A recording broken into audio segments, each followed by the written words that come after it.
Vamos lá, pessoal, vamos agora para essa questão que fala claramente sobre, história e atualidade. Isso é muito bacana, né? Os vestibulares, em geral, gostam muito disso, tá? Então você tem que ficar muito atento. Pegar um assunto relativamente recente, né? E aproveitar esse assunto recente para trabalhar possíveis links ao longo da história. Né? E esse assunto é extremamente pertinente. Tivemos aí a Copa do Mundo na Rússia, onde Vladimir Putin, né, virou uma figura de maior destaque ainda do que já tinha no mundo de uma forma geral, até pela bela campanha que a seleção russa fez na Copa do Mundo. Beleza. Mas estamos falando, claro, de um assunto, né, que você talvez desconheça, que você talvez não lembre, né, que foram as intervenções russas num processo separatista no leste da Ucrânia.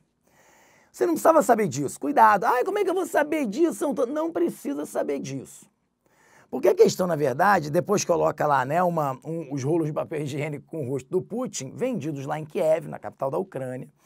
Então, eu só queria que você percebesse que há um desejo, há um sentimento dentro da Ucrânia de resistência, né, de afastamento, de luta contra a Rússia. Era isso que você tinha que perceber. E aí, lógico, também remeter a um momento histórico muito importante. Que momento histórico é esse, gente? Vamos lembrar que quando foi criada a União das Repúblicas Socialistas Soviéticas, a União Soviética, não é? Lá depois da Revolução Russa, na década de 1920, né? Nós tivemos o quê? Nós tivemos, né, um processo ali dentro que às vezes vocês não percebem, que é um processo ditatorial feito a partir da Rússia, do antigo Império Russo.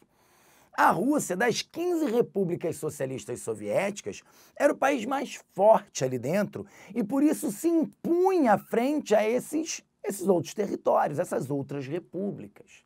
Entende? Num período de crescimento econômico, de desenvolvimento, esses atritos eram menores. Só que quando a gente vai pegar a história da crise do socialismo, lá na década de 1980, né, essa crise se dá por diversos motivos, né? Uma crise econômica, né? Uma dificuldade desses países socialistas, dessas repúblicas socialistas, do próprio bloco socialista, né, em plena Guerra Fria, acompanhar o desenvolvimento econômico capitalista, muito difícil. A gente costuma dizer, inclusive, que a União Soviética, né, o bloco socialista não fez a terceira revolução industrial, ficou estagnado, ficou atrasado, com aquela economia planificada, não é verdade? Aí soma isso, uma boa dose de corrupção dentro desses governos, né? Inclusive o do Putin, até hoje o pessoal fica lá, não sei, parece que sim, a gente acha que sim, né? Mas principalmente um modelo extremamente autoritário, muito autoritário, né? Se você parar para pensar, desde lá do Lenin, depois com Stalin, depois com Khrushchev e companhia, é uma história de quê? De autoritarismo e violência. O primeiro representante soviético que rompe com isso é o Mikhail Gorbachev, com a sua glasnost e a sua perestroika. Né? A glasnost, uma transparência política, um lento processo de quê? De democratização dessas relações. E a perestroika, uma questão econômica. Entende? Aí, naquele momento, isso vai levar ao levante e fragmentação da União Soviética. Só que a fragmentação dessa União Soviética vai acontecer ali em 1991, para a Rússia foi algo muito ruim, turma. Claro, a Rússia que perdia as demais repúblicas que de alguma forma ajudavam a alimentá-la, evidentemente. Agora, se a gente para e pensa pelas outras repúblicas, pelos ucranianos, pelas demais repúblicas, esse momento é considerado um momento de vitória, porque eles estão, na verdade, se libertando de um processo extremamente centralizador e ditatorial russo.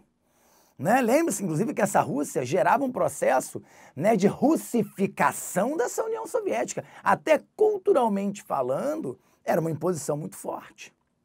Entendem?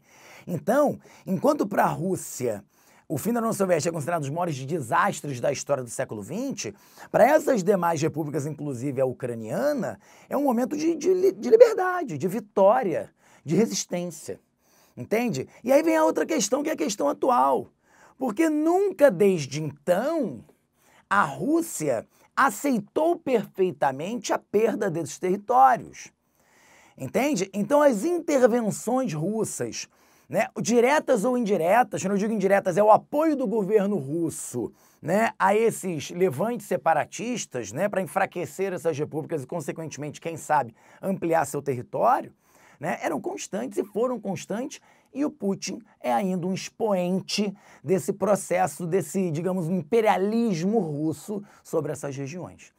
Então, por isso, você entende, por N motivos, porque nas ruas, né, e fui eu, inclusive, que tirei essa foto, tá, em Kiev, na Ucrânia, essa foto é minha, tá, mostrando para vocês o grau, qual é a relação que esses países têm com a Rússia e com o Putin.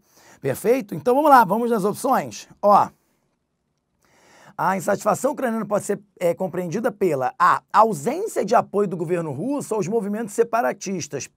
Pelo contrário, né? Você viu na reportagem que eles estão sendo acusados de apoiar o movimento separatista na Ucrânia. B, grande dificuldade que o país encontra em garantir sua soberania nacional desde a fragmentação da antiga União Soviética frente às intervenções russas em seu território. É isso, perfeito. Vamos só dar uma olhada nas outras. C, abandono da União Europeia em relação aos problemas dos países do leste europeu, membros fundamentais desde a fundação do bloco. Tem dois erros aí. Primeiro que não é um abandono, você vê na reportagem que a União Europeia está gerando sanções, está né, ameaçando, né, criar sanções à Rússia. E o segundo que eles não foram membros desde o início da União Europeia. Então tem dois erros aí. E é pela destruição da Ucrânia na Segunda Guerra Mundial, na qual os russos deram total apoio às invasões alemãs em 1941. Não é verdade. Na verdade, eles faziam parte da União Soviética, né? E a União Soviética lutou, Stalin liderou a resistência contra os alemães. Então, gabarito letra B.